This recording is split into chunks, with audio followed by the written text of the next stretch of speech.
This is our third lecture about the duty of confidentiality, the duty to keep client information confidential under Model Rule 1.6. And in this particular video lecture, we're going to be talking about 1.6c, the third section. That's why this is the third lecture. And this particular part of the rule focuses, I call it on data security, although it would apply to paper files as well, right? Or paper documents. Photographs and things like that that the client gives you, or audio recordings and so forth.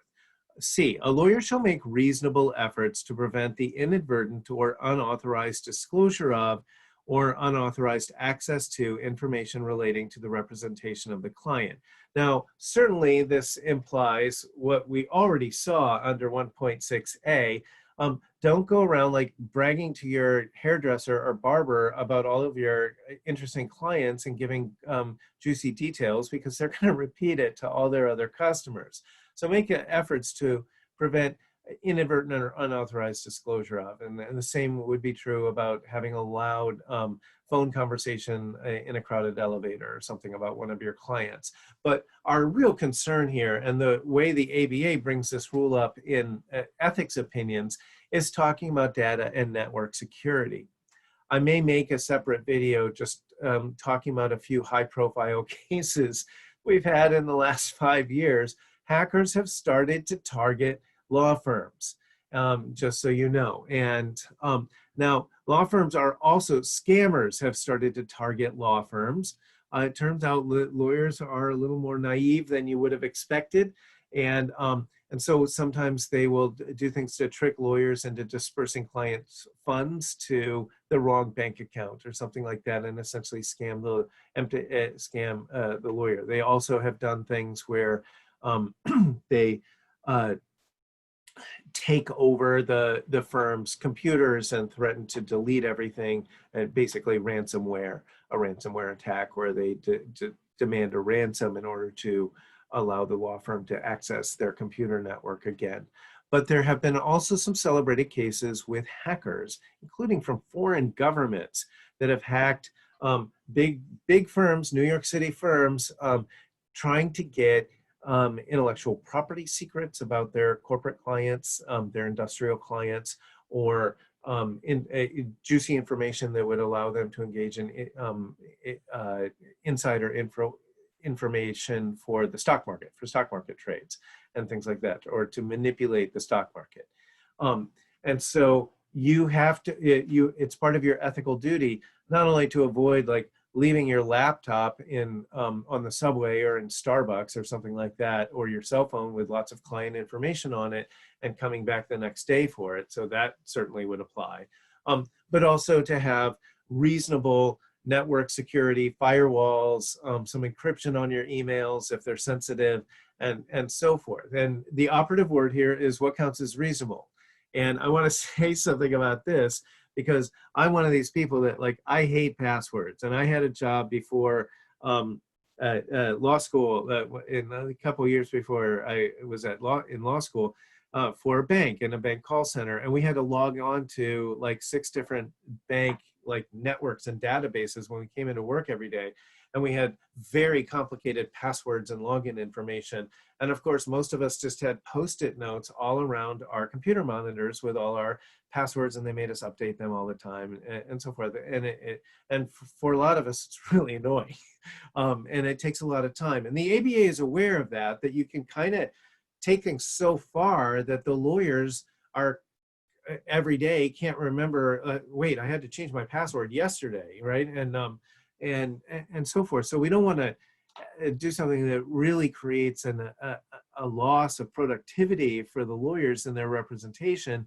And that's why they said reasonable. And then the comments are going to define what counts as reasonable. And that's what we're going to talk about for the rest of this video.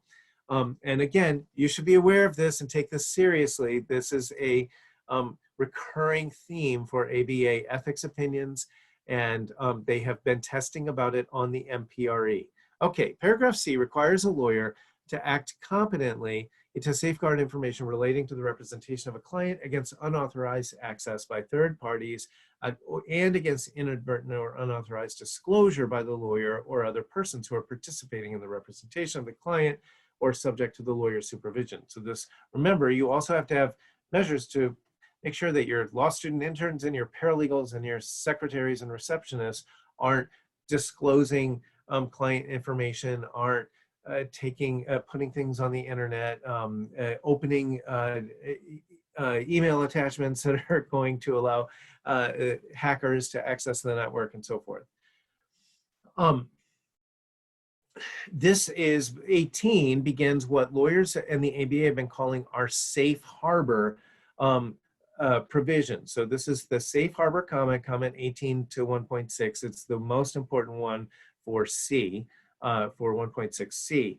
And so here's the factors that will mean that you are not responsible. It does not constitute a violation if you have made reasonable efforts. So first of all, we're going to balance these things. How sensitive is the information? And right, I mean, did the client invite you to their barbecue? We're not as worried about that as obviously bank account information or new technology that's being brought to market or trade secrets and stuff like that. So obviously there's things like trade secrets have to be protected more than your client's birthday party. The likelihood of disclosure if additional safeguards are not employed, the cost of employment, that's kind of our marginal benefits of adding one more firewall or one more layer of encryption, right? At some point, we're so encrypted enough that adding one more really doesn't give much additional marginal benefit. So that's what the second point, the cost. And so as you probably know, these things are not free, and anything a law firm's buying, some people are going to charge a lot for. The difficulty of implementing the safeguards, we don't expect lawyers to remember 30-digit password, like 10 different passwords that each have 30 digits and keep them in their heads and not have them written down anywhere and so forth.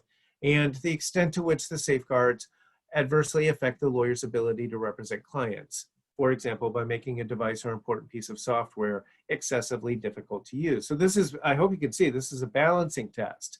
But the balancing test is going to define reasonable measures, and reasonable measures mean you're not subject to discipline. If you take reasonable measures, you will not be subject to discipline when there's a data breach at your firm. By the way, there are some ethics opinions, recent ethics opinions about a duty to inform clients, and the rule is different. The ABA is taking a different position. If it's a former client whose information you have, their representation is over, or a current client, there's also some statutes that require notification of people whose data you have allowed breached. And then a final point here, keep in mind blogging, lawyers who blog or post stuff on Facebook. There's a lawyers page here in Texas, a Facebook group for Texas lawyers, and people post questions, and some of them really reveal too much about their clients and their representation. If you blog or engage in other public commentary, you may not reveal information relating to the representation, even information in the public record, unless authorized by provision of the model rules, like your client has said that it's okay. Please notice we have a heightened standard when you're putting it on the internet. You're not even allowed to share stuff about your clients that's already in the public record. And so keep that in mind if they ask you about that on the MPRE.